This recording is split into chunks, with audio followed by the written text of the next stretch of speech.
Hello friends, welcome back to my channel BioBeats. Let's explore and grow together. तो आज हम बात करने वाले हैं एक बहुत ही इंटरेस्टिंग टॉपिक के बारे में जो है लैक ओपेरॉन। पर लैक ओपेरॉन की ओर बढ़ने से पहले एक बार अच्छे से जान लेते हैं कि ओपेरॉन क्या होता है। तो ओपेरॉन जीन्स का क्लस्टर है और इस क्लस्टर के सारे जीन एक ही प्रमोटर के अंडर एक्सप्रेस होते हैं जो most of the time prokaryotes में पाया जाता है। तो प्रोकैरियोट्स में क्या होता है, पॉलीसिस्टोनिक जीन एक्सप्रेशन होता है। इसका मतलब दो या दो से ज़्यादा जीन एक ही प्रमोटर के अंडर एक्सप्रेस होंगे, जबकि यूकैरियोट्स में थोड़ा सा अलग होता है। यूकैरियोट्स में मोनोसिस्टोनिक जीन एक्सप्रेशन होता है। इसका मतलब एक प्रमोटर एक ही जीन का एक्सप्रेशन कंट्रोल करेगा। अब देखते हैं ओपेरॉन के कुछ कंपोनेंट्स में। प्रमोटर होता है, ऑपरेटर होता है और कुछ स्ट्रक्चरल जीन्स होते हैं जो डिफरेंट प्रोटीन्स को एनकोड करते हैं। तो अब हम बात करेंगे लैक ओपेरॉन के बारे में। जैसे कि मैंने आपको बताया था, ओपेरॉन में प्रमोटर, ऑपरेटर और कुछ स्ट्रक्चरल जीन्स होते हैं। वैसे ही लैक ओपेरॉन में 3 स्ट्रक्चरल जीन्स है जो है लैक Z, लैक Y और लैक A। ये तीनों अलग अलग प्रोटीन्स को एनकोड करते हैं। लैक Z एनकोड करता है बीटा गैलेक्टोसिडेज को, लैक Y एनकोड करता है परमेज को और लैक A एनकोड करता है ट्रांसएसिटाइलेज को। अब बीटा गैलेक्टोसिडेज क्या करता है, ये लैक्टोज का ब्रेकडाउन करता है उसके कंपोनेंट्स में जो है ग्लूकोज और गैलेक्टोज।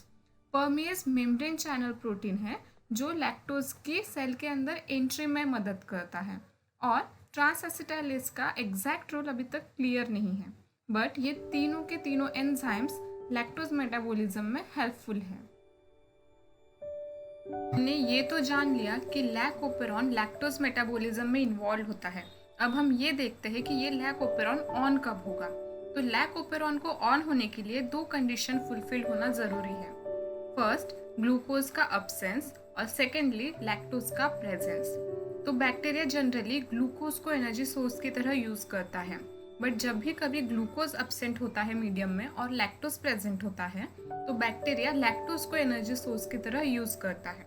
बट फॉर एग्जाम्पल, अगर मीडियम में लैक्टोज है ही नहीं तो बैक्टीरिया अपनी एनर्जी लैक ओपेरॉन को ऑन करने में और उसके सारे जीन्स ट्रांसक्राइब करने में क्यों इन्वेस्ट करे। तो अगर आपने ध्यान से देखा हो तो यहाँ पे एक लैक आई भी जीन है जो रिप्रेसर को एनकोड करता है, और ये रिप्रेसर क्या करता है, ये जाके ऑपरेटर पे बैठ जाता है। इस वजह से आरएनए पॉलीमरेज आगे नहीं बढ़ पाएगा। अब आरएनए पॉलीमरेज का काम क्या होता है, वो जीन्स को ट्रांसक्राइब करके एमआरएनए बनाता है। अब आरएनए पॉलीमरेज ही आगे नहीं बढ़ पाएगा तो इन जीन्स का ट्रांसक्रिप्शन नहीं होगा, उससे कोई एमआरएनए नहीं बनेगा और ना ही कोई प्रोटीन बनेगा। तो इस तरह से रिप्रेसर प्रिवेंट करता है ये ट्रांसक्रिप्शन को। तो इस तरह से जब भी लैक्टोज प्रेजेंट नहीं होता है मीडियम में तो लैक ओपेरॉन ऑफ रहता है बाय डिफॉल्ट। अब हम देखेंगे सेकेंड सिनेरियो। अब अगर मीडियम में लैक्टोज प्रेजेंट है तो क्या होगा। फॉर एग्जाम्पल, ये ब्लू स्ट्रक्चर लैक्टोज मॉलिक्यूल है।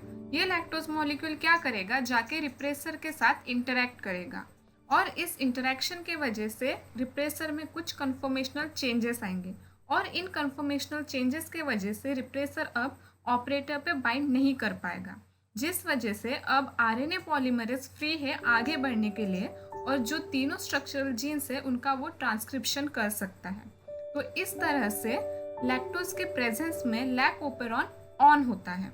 तो अब कुछ चीज़ें हैं जो हमें अच्छे से ध्यान में रखनी है, जिसमें से पहला है कि अगर लैक्टोज मीडियम में नहीं है, मतलब लैक्टोज अब्सेंट है, तो लैक ओपेरॉन डिफॉल्ट कंडीशन में ऑफ रहेगा, और अगर लैक्टोज मीडियम में प्रेजेंट है तो लैक ओपेरॉन ऑन होगा।